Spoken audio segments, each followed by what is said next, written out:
Welcome to Crisis in Perception, where we examine the systems shaping our world.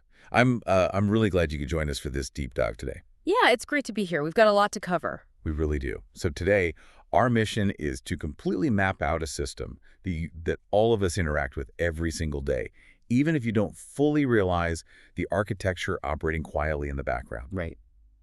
We have a really fascinating stack of source material centered around the concepts detailed in the narrow corridor: States, Societies, and the Fatal Liberty by Daron Acemoglu and James A. Robinson. And I want to be really clear right off the bat here. This is not a traditional book review. No, definitely not. Books are simply entry points for us. Today, we are conducting a systems-level institutional analysis. We're mapping identity as systems. We're going to unpack the actual mechanics of human freedom step by step. That's exactly the right approach. And to do that effectively, we have to start by defining the primary system that we're actually mapping today. Which is? At its absolute core, it's a delicate, constant, and frankly exhausting tug of war. Picture a rope. On one side of that rope, you have state capacity. So that's the ability of a governing body to enforce rules, collect taxes, build infrastructure. Right, the power of the government. Exactly. And on the other side of the rope, you have societal mobilization. That's the ability of regular people to organize, protest, and demand accountability. Okay. That tug of war is the system. And right away, we have to dismantle a very common assumption that you might have brought into this deep dive. I think I know where you're going with this. The whole magical gift idea. Yes. We are taught, often through cultural narratives or high school history classes, to view liberty as a magical gift. Or like a static ideology. Exactly. We treat it like an ideology or maybe the natural, inevitable endpoint of human evolution. But in this framework, liberty is not an ideology at all. It is strictly an equilibrium condition. An equilibrium condition. Think of it as a mathematical and structural balance. It's incredibly hard to achieve, and historically speaking, it's even harder to maintain. Okay, let's unpack this structural tension right away. Yeah. Because to understand this equilibrium, this perfectly balanced tug of war, we really have to go all the way back to the fundamental design flaw of human civilization. The Gilgamesh problem. The Gilgamesh problem. I love this framing. The core dilemma is this: how do you create order in a society without empowering domination? How do you get the undeniable benefits of a state, dispute resolution, roads, defense, without creating a monster that ultimately turns around and crushes you? It's the oldest political problem in human history, which is why the source material illustrates this so brilliantly by taking us to the ancient city of Uruk, to the Epic of Gilgamesh. Yeah, one of the oldest surviving pieces of literature in the world, over 4,000 years old. Right, and the text describes Uruk as this magnificent, unprecedented place. Glorious palaces, sprawling markets, immense walls of kiln-fired brick. It was an absolute marvel of early state capacity. But there was a massive structural problem inside those walls. A huge one. Gilgamesh, the king, was entirely out of control. He was structurally unrestrained. Totally. The epic describes how he just took whatever he wanted. He would take a bride from her husband on their wedding night. He forced the young men to work themselves to death building his walls. He basically functioned as an absolute tyrant. So he achieved order, sure. The city was safe from outsiders, but he dominated his own citizens completely. And in their despair, the people of Uruk literally cried out to the heavens. They asked the gods for relief, asking a fundamental systems question: should a shepherd savage his own flock? And the gods, specifically Anu, the god of the sky, listened. And Anu came up with what we can call the doppelganger solution. Right. He asked for the creation of Enkidu. Now, Enkidu was designed to be a second self for Gilgamesh, someone to match his superhuman strength. The gods essentially parachuted Enkidu in to check Gilgamesh's power. It's an ancient mythological form of checks and balances. Exactly. And when Gilgamesh was about to commit another horrific abuse of power, I think he was trying to enter a wedding house, Enkidu blocked the doorway. They fought. It was this massive clash of titans, and for a brief moment, it looked like the system worked. Gilgamesh's power was checked. Yeah, checked by an equal force. And here's where it gets really interesting from a systems perspective. Let me get this straight. The god's ultimate solution to a tyrant was to parachute in a bro to fight him. And instead of checking his power long-term, what actually happened? What happened next is a profound, almost tragic lesson in systems design. They fought, yes, but then they embraced. They held hands, they became best friends, they colluded. They just teamed up. They teamed up. And why does this matter structurally? Because top-down checks and balances mechanisms that are parachuted in from above or designed exclusively by elites, they always fail in the long run. Because the elites will eventually collude. Always. They will find a way to merge their interests because the benefits of cooperation against the masses are vastly higher than the costs of fighting each other. So if you just split the power of the state into different branches, say, an executive and a judiciary, but you leave society out of the equation entirely, the prospect for liberty just vanishes. Exactly. The architecture of power requires a completely different design. For a system to produce liberty, society itself must grow in parallel with the state. The people themselves must be the counterbalance, not just another elite institution. That is such a great analogy. It's like hiring a corporate auditor to keep the CEO in check, and 6 months later they're just going golfing together on the company dime while the shareholders get fleeced. That's exactly it. So if the doppelganger solution fails, that brings us to a really crucial definition we need to establish for you, the listener. What do we actually mean when we say liberty in this context? Because it's a very loaded word today. It is. The authors lean heavily on the English philosopher John Locke and the modern political philosopher Philip Pettit. Liberty is defined here strictly as freedom from arbitrary sway. Arbitrary sway. Yes, it is not just the absence of physical violence, it is the absence of dominance. Can you break down why that distinction is so vital? That distinction is the bedrock of this entire deep dive. It's the emancipation from subordination. Pettit describes being dominated as living in the shadow of someone else's presence. Living in the shadow. Right. It means having to keep a weather eye open for their moods, being forced to fawn or toady just to survive. Let's make it concrete. You might not be physically beaten by a dictator today. Your business might be running fine today. Sure. But if someone has the unchecked capacity to beat you tomorrow or seize your business tomorrow without any recourse, you are not free. Because you're modifying your behavior constantly to avoid angering the person holding the sword. Exactly. Liberty requires the capacity to stand eye to eye with your fellow citizens and eye to eye with the state itself in a shared awareness that no one has the power of arbitrary interference over you. Okay, so if that's the ultimate goal, that eye-to-eye equilibrium where no one lives in the shadow of a raised sword, how does this system actually resolve itself in the real world? The sources outline 3 distinct systemic outcomes. 3 structural trajectories. Right. Imagine a conceptual landscape. First, you have the despotic Leviathan. This is a system with a massive, highly capable state, but a weak, suppressed society. Yep. Second, you have the absent Leviathan. This is the exact opposite. A weak or non-existent central state, where strong local power structures, customs, or armed warlords take over. And then third, squeezed right between those 2 extremes, you have the narrow corridor. This is where you find a strong state and a strong society. And you really have to visualize this landscape as a vast chart to understand the mechanics we're going to discuss.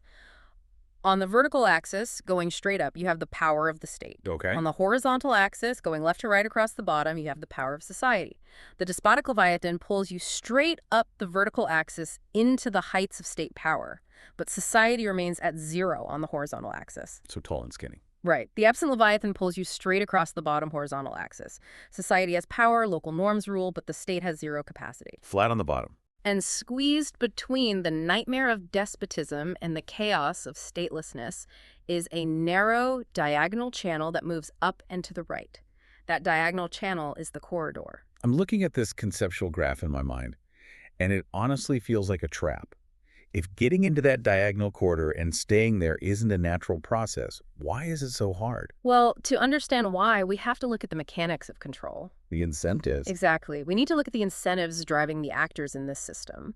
If both sides, rulers and society, are essentially terrified of each other, how does anyone actually end up in the narrow corridor? Right. If we analyze the incentive architecture, a glaring reality emerges very quickly. Rulers, elites, state builders, they are universally incentivized to expand their power and reduce constraints. The German philosopher Friedrich Nietzsche famously called this the will to power. Yes. Even in the most harmonious-looking stateless societies, there will always be upstart individuals who desire more wealth, more authority, and the ability to dominate others. It's a structural constant of human nature. They're always looking for an opening. An opening or a justification to centralize authority. And the sources give us incredible historical examples of leaders utilizing a specific edge to overcome the societal norms that were supposed to hold them back. The edge is crucial. Let's look at a few of these because the mechanics are fascinating. Let's start with the birth of Islam in Medina. How did a religious ideology serve as an edge to build a state?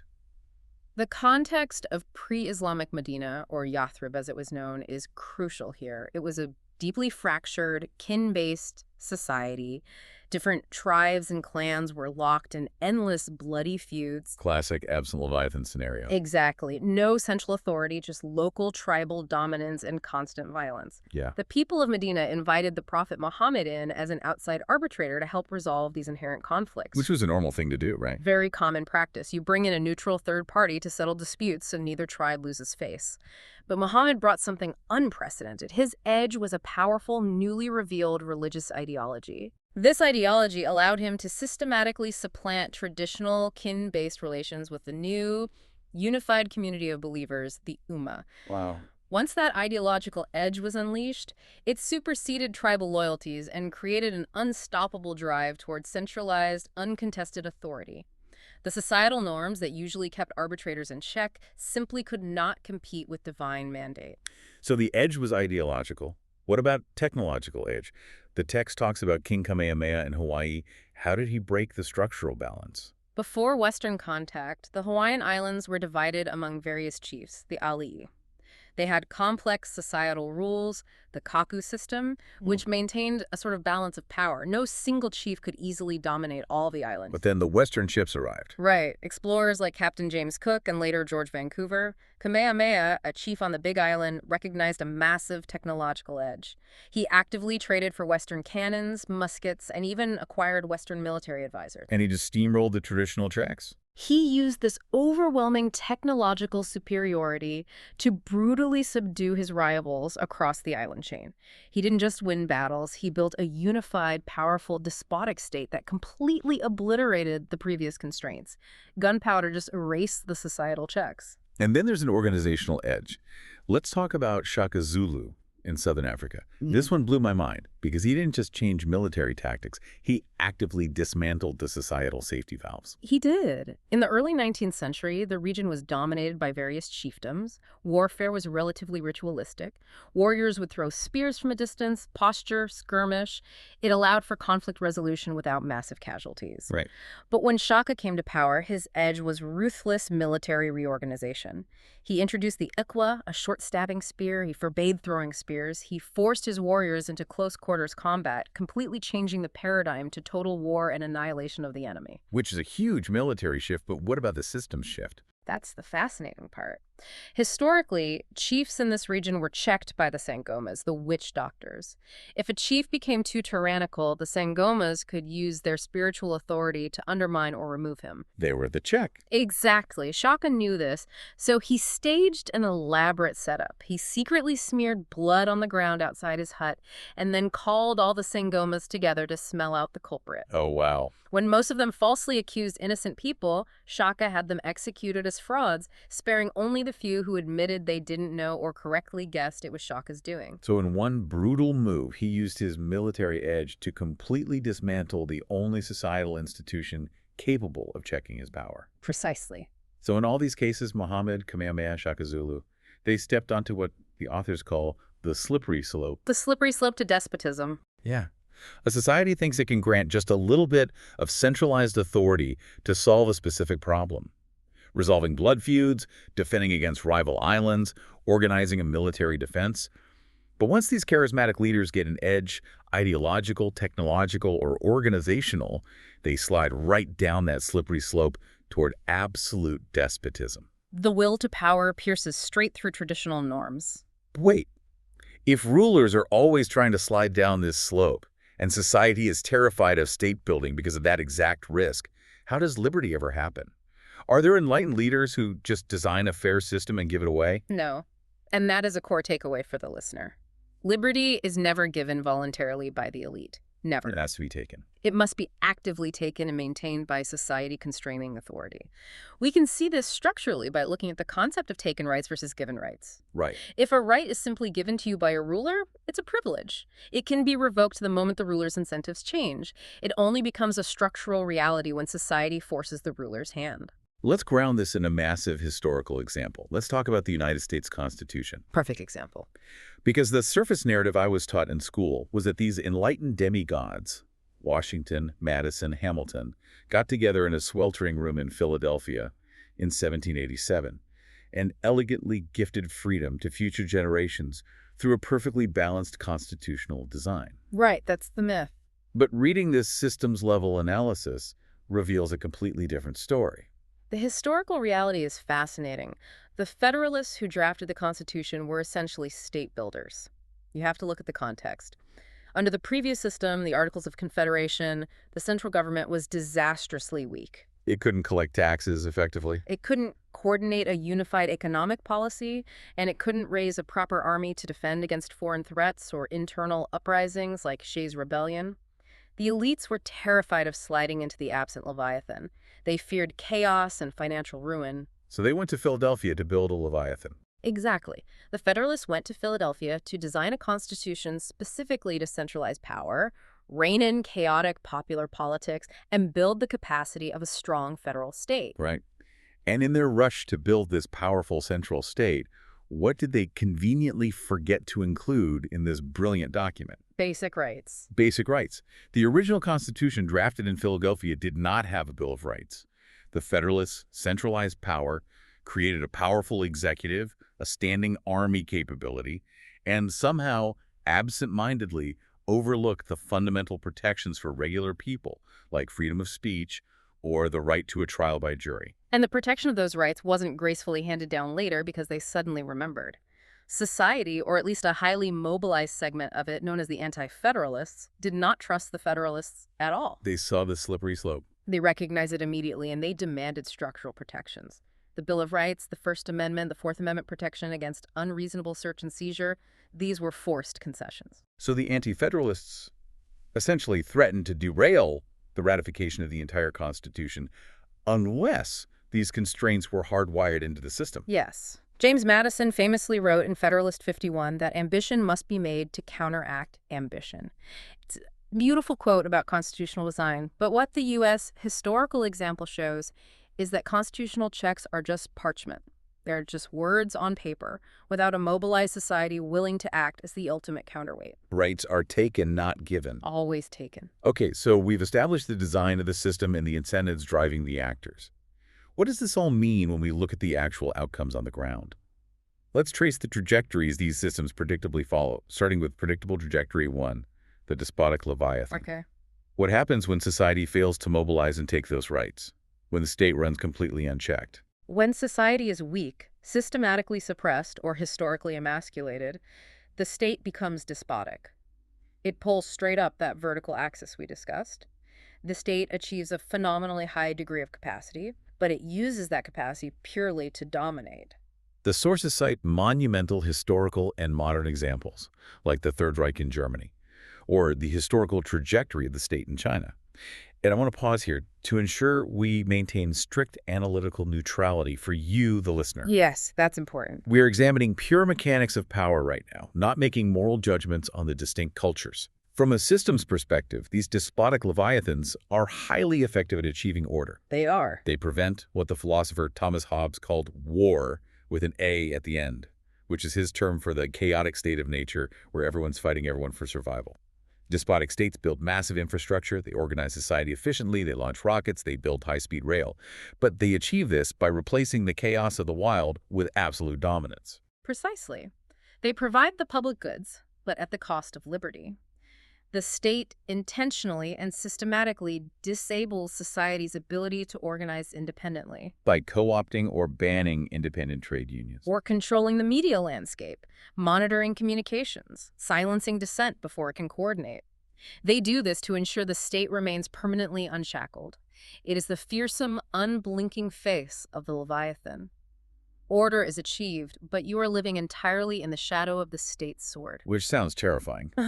But that makes me wonder, If the state is the source of all this dominance, wouldn't its complete collapse technically mean society is finally free? If you remove the Leviathan, don't you get liberty by default? What does the absent Leviathan actually look like on the ground? It is a horrific misconception that the absence of a state equals freedom. To understand the absent Leviathan, we have to look at the tragic reality of Syria in 2011. The text provides a chilling, deeply human account of this collapse. During the Arab Spring, spontaneous protests erupted across Syria against the highly despotic regime of Bashar al-Assad. People wanted freedoms. They wanted the government to fall so they could be free. And in much of the country, it did fall. It did. The state apparatus, the military forces, the police, they disappeared from entire cities and regions. The Leviathan was gone. But the result wasn't liberty. The result was a catastrophic vacuum. And nature abhors a vacuum. Power structures definitely abhor a vacuum. Without a central state to enforce laws, resolve basic conflicts, or provide security, that vacuum was immediately filled by a nightmare. Local armed groups. Local armed groups, opportunistic warlords, eventually extremist organizations like ISIS swept in. The violence didn't stop, it just decentralized. It became unimaginably cruel and entirely uncontrolled predation. The quotes from the primary sources documenting this period are devastating. They capture the exact moment the illusion of stateless freedom shattered. A media organizer named Adam reflected on the collapse, saying, "We thought we'd get a present, and what we got was all the evil in the world." Wow. Or consider Amin, a physical therapist from Aleppo. He talked about the psychological toll of the absent Leviathan just by looking at his phone contacts. His friends and colleagues were dying so fast in the uncontrolled violence, it just became a grim daily routine. They were told by security experts not to delete the numbers of the dead from their phones, right? Just to change the names to protect identities if the phone was seized. Yes. So he described scrolling through his contact list, and instead of names of friends, it just read, "Martyr, martyr, martyr." God. That is the absolute horror of the absent Leviathan. When the state completely fails, you don't get freedom. You get 1,000 smaller, more vicious dictators on every street corner. That is bleak. But the text also outlines an alternate outcome within the absent Leviathan trajectory. One that doesn't look like an active, bloody war zone, but is still completely devoid of liberty. It's what the authors call the cage of norms. What is that? This is a fascinating sociological phenomenon. In many stateless societies, people fear the slippery slope to despotism so intensely that they rely on incredibly stifling, rigid customs to prevent anyone from gaining even an inch of power. The text discusses the Tiv people in West Africa to illustrate this. Yes, the Tiv lived without a central state. And to stop any political hierarchy from forming, they relied heavily on witchcraft accusations. Witchcraft. In their culture, spiritual power or tsav could be used for good or evil. But if someone got a little too rich, a little too charismatic, or tried to organize a larger political unit, they were immediately suspected of using dark witchcraft to steal from others. So the elders would accuse them, and the societal punishment was severe, often fatal. Exactly. They also relied on practices like pawning human beings to resolve debts, which created a web of dependency. You avoid a central dictator, yes, but your daily life is completely dominated by your neighbors, by the elders, and by rigid, inescapable customs that punish any form of innovation or leadership. I love the analogy we were discussing before the show of this. It's like living in a homeowners association from hell. Yes. Imagine an HOA where if you build your fence an inch too high, or plant a flower that's too colorful, your neighbors don't just fine you. They completely exile you from the community to prevent you from feeling superior. You are being oppressed by a distant king, but you are trapped in a suffocating cage of peer surveillance. And this isn't just an ancient or tribal phenomenon. No, not at all. A modern, highly complex example of the absent Leviathan is Lebanon. Following their devastating civil war, Lebanon established the Take Agreement, which created a system that rigidly splits political power along sectarian lines. It's essentially a quota system in Parliament. Right. Positions are divided among Maronite Christians, Sunni Muslims, Shia Muslims, and others. The state is kept intentionally weak and divided by design. Society remains deeply illegible to the state, because every sect fears that if the central state actually gets strong, one rival faction will capture the bureaucracy and use it to oppress the others. So they ensure the Leviathan continues to slumber. And the real-world consequence of a slumbering state. I remember reading about the 2015 garbage crisis. Oh, yes. The state was so paralyzed by the sectarian gridlock that they literally couldn't agree on a new landfill contract. So the trash just piled up in the streets of Beirut, rivers of garbage flowing through a modern city because the state lacks the capacity to collect it. You aren't being murdered by a despot, but you are trapped in dysfunction. Which brings us to predictable trajectory 3, the dynamic equilibrium, the narrow corridor itself. Right.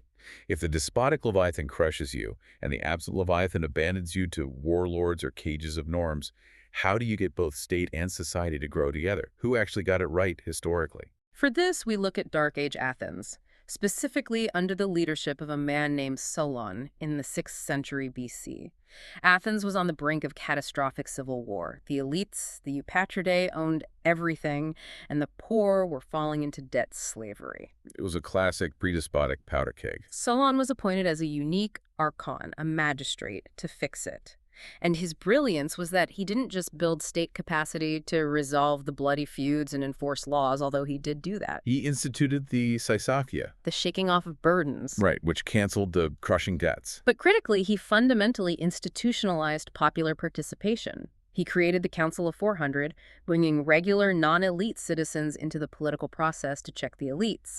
He built the state's power, and he built the societal shackles for the state simultaneously. The result was the establishment of the rule of law, massive economic opportunity, and sustained civic participation. It's the absolute sweet spot. It is the sweet spot, but how does a society actually stay in that sweet spot once they find it? This is where we need to examine the engine of liberty. Feedback loops. Yes. We need to look at the feedback loops and institutional reinforcements that keep this highly unnatural equilibrium alive. The core mechanism operating inside the corridor is something the authors call the Red Queen effect.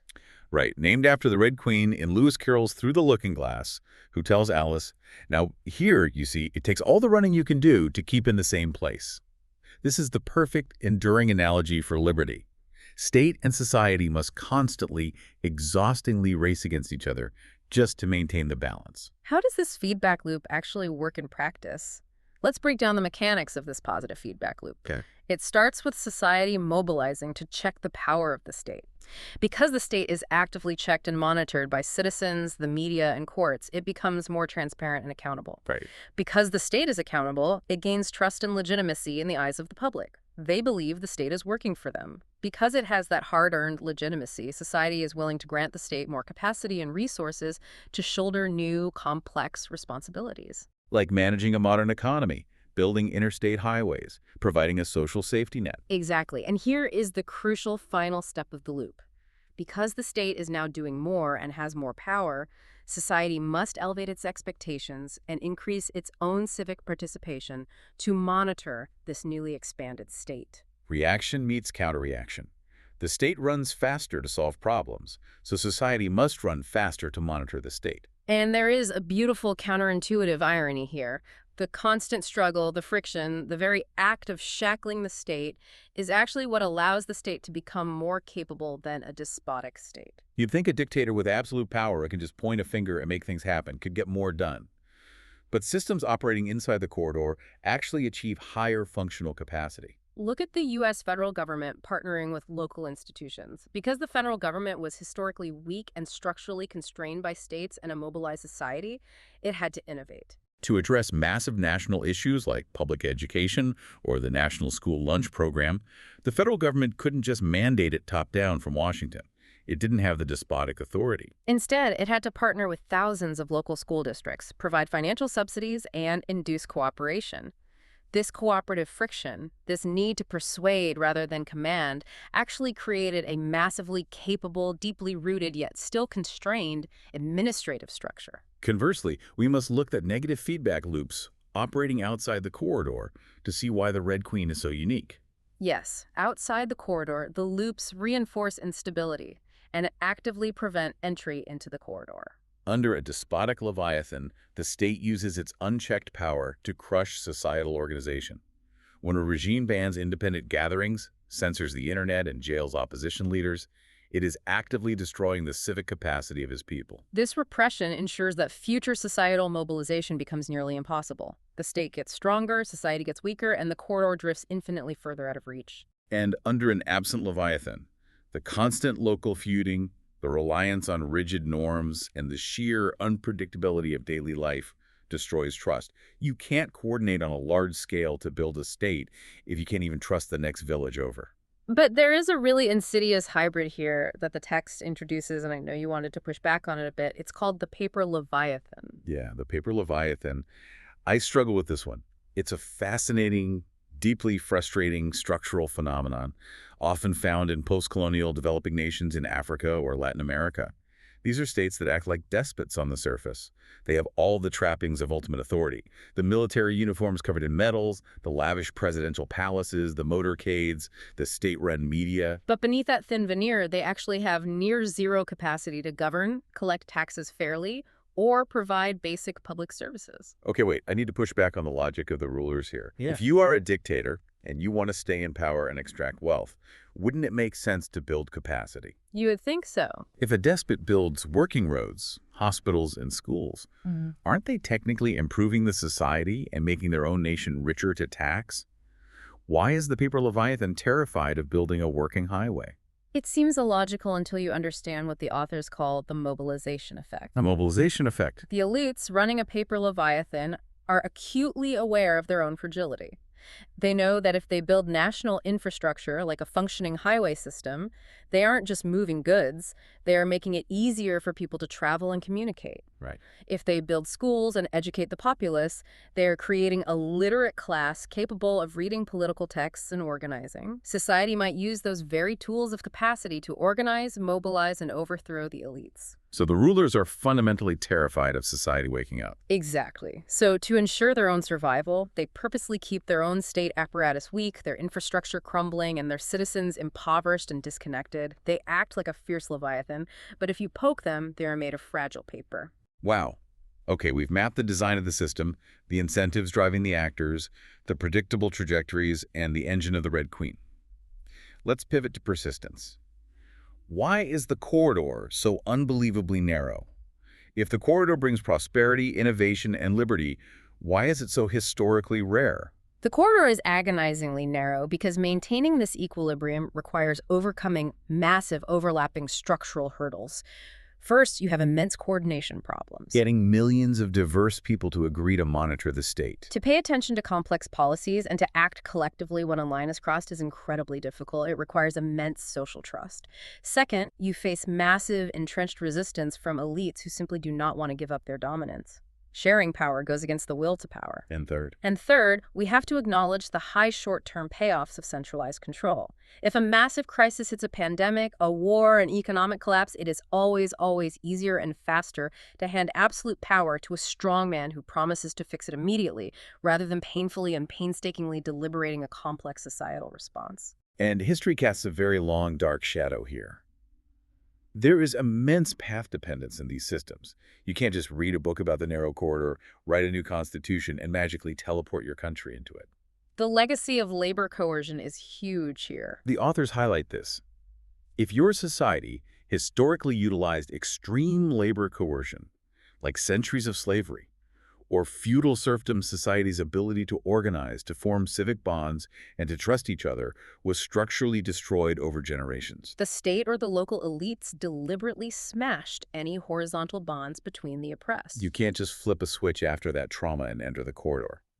The historical legacy of that coercion makes it nearly impossible for society to act collectively without decades or centuries of rebuilding trust. Furthermore, the Red Queen effect we praised earlier as the engine of liberty is remarkably fragile. It can easily turn toxic. We call this the zero-sum Red Queen. For the race between state and society to be productive, there has to be a baseline of trust and room for compromise.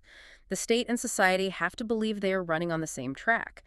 But when trust in institutions completely collapses, or when economic competition is structured so that it only benefits a tiny elite while regular people suffer stagnation, the running changes character. It becomes a zero-sum deathmatch. Each side, every political faction, stops trying to outpace the other and instead tries to utterly destroy the other, believing their own survival is at stake.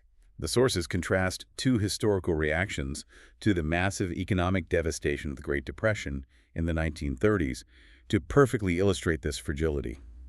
Let's look at the Weimar Republic in Germany or the historical Italian communes facing similar pressures earlier. When the extreme economic pressure hit, factions completely stopped cooperating. Trust evaporated overnight. The left and the right viewed the political survival of the other faction as an existential threat to themselves.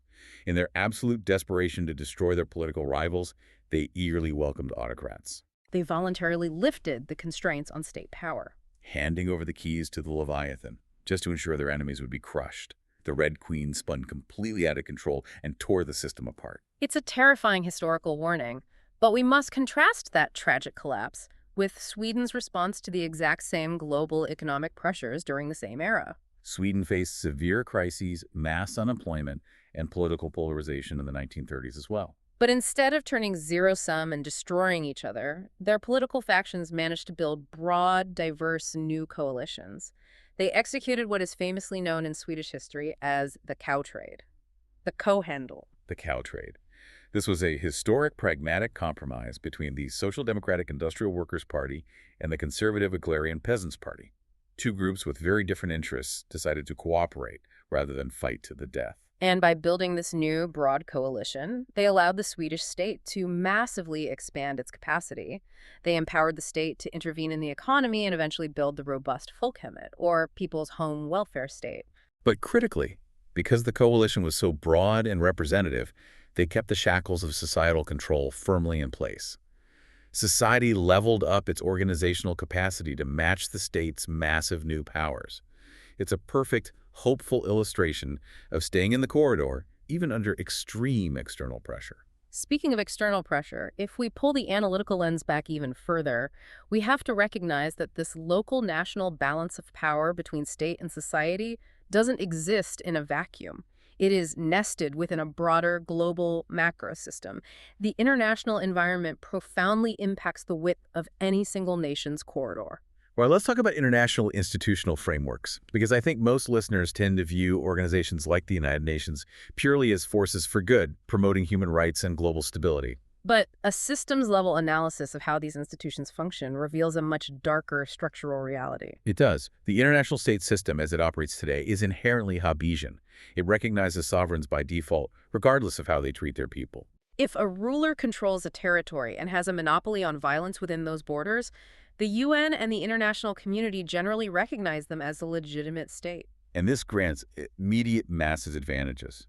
It grants international legitimacy, the ability to sign trade deals, the ability to borrow money on the sovereign debt markets, and access to massive financial resources and foreign aid. The text provides a staggering, almost absurd example of this dynamic with Robert Mugabe in Zimbabwe. A truly shocking example. While Mugabe was brutally repressing his own population, overseeing massacres, destroying the agricultural sector, and triggering hyperinflation that literally collapsed his country's economy and healthcare system, the World Health Organization actually appointed him as a goodwill ambassador in 2017. It's a perfect encapsulation of the systemic flaw. He was literally flying to Singapore for his own medical care because his regime had destroyed his nation's hospitals, yet the international system recognized him, legitimized him, and elevated him on the world stage. What does this mean for our tug-of-war system? It means international legitimacy provides external cover and hard, tangible resources for despots. Structurally, this completely disempowers local societies. If a dictator can get billions in loans from international organizations or foreign superpowers, they don't need to negotiate with their own citizens for tax revenue. They don't need the Red Queen. It makes it exponentially harder for a local society to mobilize against their oppressors when the oppressors are backed by the global macro system. The international system, inadvertently or not, artificially narrows the corridor for developing nations.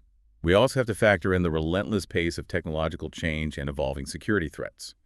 Think about the global war on terror, the rise of transnational cybercrime, or the advent of artificial intelligence and mass digital surveillance. As the world gets vastly more complex and dangerous, the state must expand its capacity to protect its citizens. A weak, constrained state from the 19th century cannot defend against modern asymmetrical threats, nor can it regulate global tech monopolies that hold more data than empires. But, returning to the mechanics of the Red Queen effect, if the state runs faster by acquiring all these incredible news, surveillance, and security capabilities, society must run faster too. If the state gets a terrifyingly sharp new sword, like facial recognition AI or bulk data collection, society needs a stronger, more sophisticated new shield. We need new tools, new civic organizations, digital rights frameworks, and robust, universally applied legal protections to monitor this unprecedented new state capacity. If society simply marvels at the technology but doesn't innovate its monitoring capabilities, it'll be quietly pushed right out of the corridor, backwards, into the waiting arms of the despotic Leviathan. Exactly. The system demands constant vigilance, relentless adaptation, and a deep understanding of the mechanics of power. The tug of war never, ever stops. So we have mapped the architecture of power from Uruk to Philadelphia. We've examined the incentives driving the will to power, the tragic trajectories of despotism and statelessness, the precarious feedback loops of the Red Queen, the fragility of the system under pressure, and the daunting global interconnections. Which brings us to the crucial pivot of this entire session. I have to ask you directly, what is the crisis in perception here? The grand misperception, the true crisis we are facing, is the widespread complacent belief that liberty is a stable end state. We perceive it as a natural evolution of history, a finish line we crossed, or a permanent gift bestowed upon us by enlightened leaders and clever constitutions. That is simply functionally false. The obscured structural layer, the raw reality of the system, is the ongoing, exhausting contest between concentrated authority and collective constraint. Surface narratives celebrate freedom rhetorically, treating it as a permanent ideological victory that we can just inherit. But systems-level analysis reveals the truth. Liberty is merely a fragile, dynamic equilibrium. It is a mathematical balance that must be continuously maintained by a society willing to step into the arena every single day. It takes all the running you can do just to keep in the same place. To have liberty, you cannot just rely on the brilliant design of the state. You must constantly mobilize the power of society to check it, shape it, and grow alongside it. And before we close, I want to leave you, the listener, with a final provocative thought to mull over. We talk about society needing new shields for the state's new technological swords. Think about the rise of decentralized technology, things like blockchain, encrypted communications, and decentralized autonomous organizations. Could these be the modern tools of societal mobilization? If the state is building a digital panopticon, could decentralized tech allow society to organize, coordinate, and monitor the state without relying on centralized platforms that the state can simply co-opt? Are we witnessing the early stages of the Red Queen race moving into the cloud? It's something to explore on your own as you watch the tug-of-war play out in the daily news. Crisis in Perception examines how systems shape belief and how better tools help us see clearly. This project is free and publicly accessible. If you'd like to support the time, tools, and research behind Crisis in Perception, you can become a supporter on Patreon. For a shorter visual overview of this topic, see the mini explainer linked in the description. If you enjoy this kind of systems-level analysis, please like, subscribe, and comment with books or topics you'd like us to explore next.